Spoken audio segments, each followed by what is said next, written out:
Home plate, Lin Diane, Kofu Lin, Sasu, Lin Chinkai, Gao Ko Ching, or Wu Jerry, Lin Onko, Chen Che Shen, Su Che Che, and DH maybe Take. I like Take.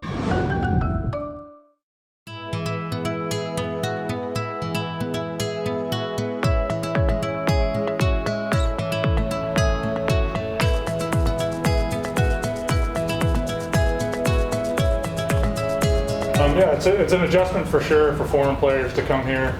But I think for myself, it was nice that I played in Korea the year before, kind of eased the transition a little bit with on the field and off the field stuff. So that was a nice transition. And then from last year to this year, I think it's just kind of been an extension of the same thing. So it hasn't been too much different.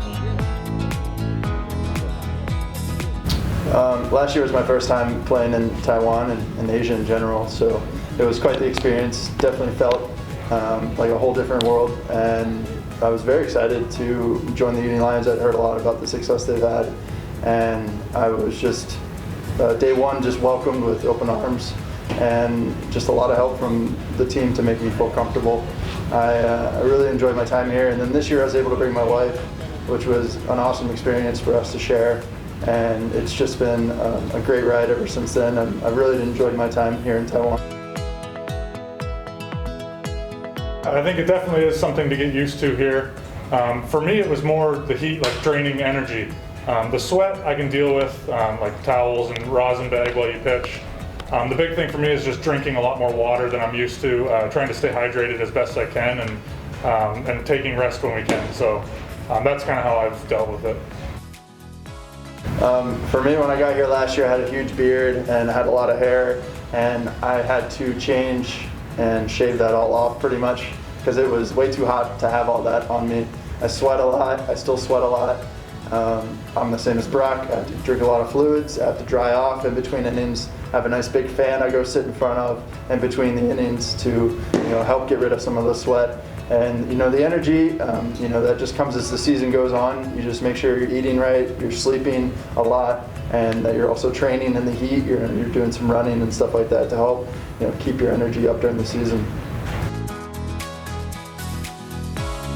It's definitely different here than in America. We don't have cheerleaders on top of the dugouts as they do here in Taiwan. So that was something to get used to, and to also have the music playing while you're pitching is also different. So that's something to just get adapted to, and it's just a different type of style of play here as well. But the energy from the fans is amazing here. I really enjoy that aspect of this league and of Asian baseball. I've seen a lot of excitement from the fans, and they definitely love to come out and cheer us on, which I greatly appreciate.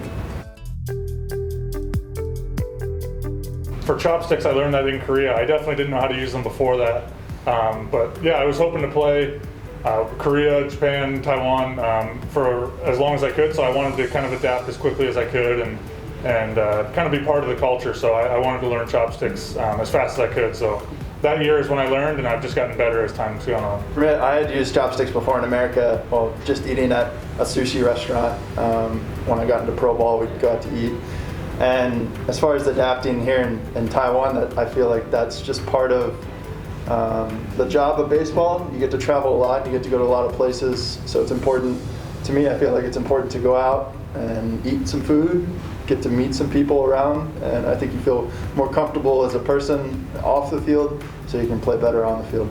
I've gotten used to the round ones now, but I think I do like the flat ones. The round ones, sometimes my fingers will slip a little bit.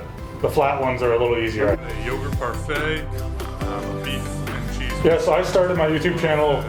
For me, it was more to share like Korea and Taiwan with people back home. Not many people from Canada or from where I'm from really travel to Asia. It's not really a popular destination to come.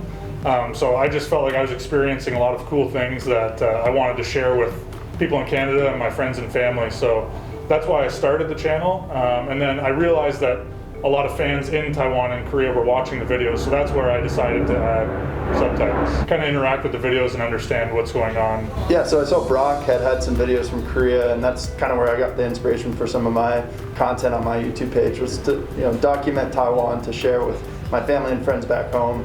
And along the way, the fans also interact with me on Instagram as well. They suggest restaurants to me. They see my posts and, hey, you ate at that beef noodle shop that I like in Tainan. So it's just another level for me to interact with the locals here and to have fun with it, and to also share with my family back home what I've been doing. And I added the subtitles underneath because I understood that there's a lot of fans here in Taiwan who would help them understand what I was saying if they didn't know necessarily English. I mean, it was great. It was my first night market. So from what I think it's a smaller night market, but it was nice because like the walkways were nice and wide and you had a lot of room to walk. So we've driven past the one here in Tainan and there is so many people in there. I don't know if I don't like to be cramped up. So the Polyen one was nice, had a little bit of room to walk and lots of food. We tried the corn on a stick. That was really good, the barbecue corn. And a few drinks. That's all we really had for food. So we ate before we went there, but no, it was a lot of fun. I do still like cold noodles, but it's not my number one anymore. I think soy jimbao would be my number one now. Those are good. I've had stinky tofu before, yes. I haven't had the pork blood yet. I'm hoping to try that soon. But number one food in all of Taiwan for me is Tainan beef soup and pineapple. I love pineapple. We had a lady outside where we stay in Senwa, she would have pineapple every day. She would sell pineapple. We ate pineapple every day, I felt, for like a few months there. Yeah. Very good pineapple. Mango. Mango is number 2. Yeah, mango number 2. Yeah, I know mine is kind of based off my Korean name, Dai Sung, which is like the big doctor, I've been told, correct? Which actually is kind of cool because growing up, my favorite pitcher was Roy Halladay, and his nickname was Doc Halladay. So now I'm the big doctor, so kind of cool. I've had a few nicknames in the past in Canada when I was younger, but nothing recently, so it's kind of cool to have a nickname again here in Taiwan. That one. That's the bowl. Big bowl. Big bowl. So I have 2. Oh, it'll just be your name. Bowl. Do you know what I do? It's a big bowl. Not small. Why is big, not small? Why? Because he's big. That's big. No, that means you are good. You are great. Okay. I guess other nicknames I've had is Big Sweat. So kind of big, but sweat a lot. So that was another one in America that I've had before, but I appreciate them all. So. Kakine is one of my favorites because a lot of times the games here can go very slow, so I like to yell it out on the field. Or if we're waiting for the bus, I yell Kakine. That's probably one of my favorite words here. And Bato Yao, yeah, I do know Bato Yao because I do like food. So those are probably my top 2. And then I like to just call players by their names. So I've tried to learn all our teammates' names as best I can, or at least a nickname. Okay, let's go around the diamond. He's good. He's good. All right. Home plate, Lin Diane, Kofu Lin, Sasu, Lin Chinkai. First base, Gao Koching or Wu Jere. Lin Onko, Chen Shin, Su Che, and DH maybe Take. I like Take.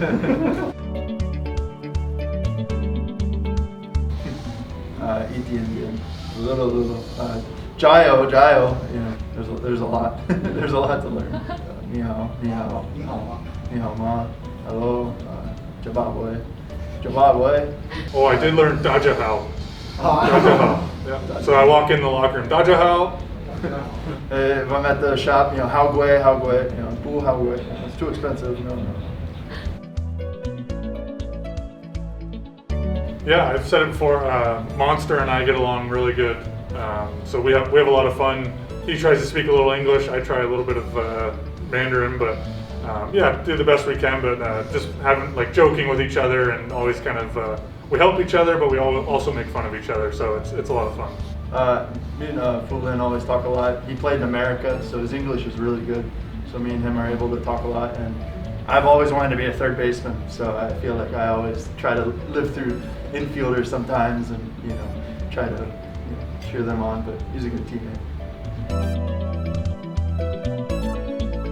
Yeah, I mean, Taiwan is a beautiful place, and there's very, very nice people here.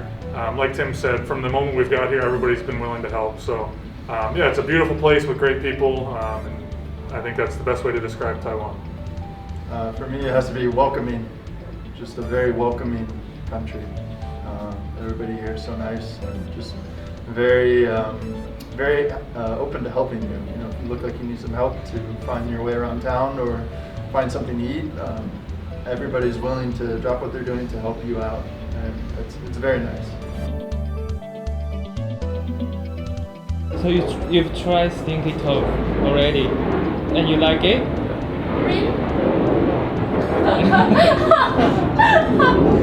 Yeah, that's honest.